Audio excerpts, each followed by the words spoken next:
केंद्रामध्ये जाता येत नसेल काही कारणाने, तर तुम्ही घरामध्येही स्वामींची 1 माळ किंवा 11 माळी जप करून ही रक्षा तयार करू शकता. ही रक्षा कायम सोबत ठेवायची आहे. त्याचबरोबर 3 वेळा स्वामींना मुजरा करायचा आहे. गुरुवारी ही रक्षा कायम सोबत ठेवायची आहे. स्वामींना बोलायचे आहे की स्वामी महाराज, तुम्ही माझ्या सोबत आहे म्हणून ही रक्षा कायम सोबत ठेवा. कधीही कोणते संकट येणार नाही, आजारपण दूर होईल, चिंता, मनातील भीती, काही संकट येत असतील ते सर्व काही दूर होतील. स्वामींवर विश्वास ठेवा. स्वामी कायम माझ्यासोबतच आहेत असे समजा. स्वामींना रोज बोलायचं आहे.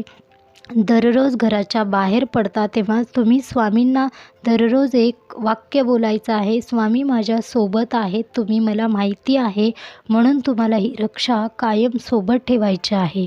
श्री स्वामी समर्थ.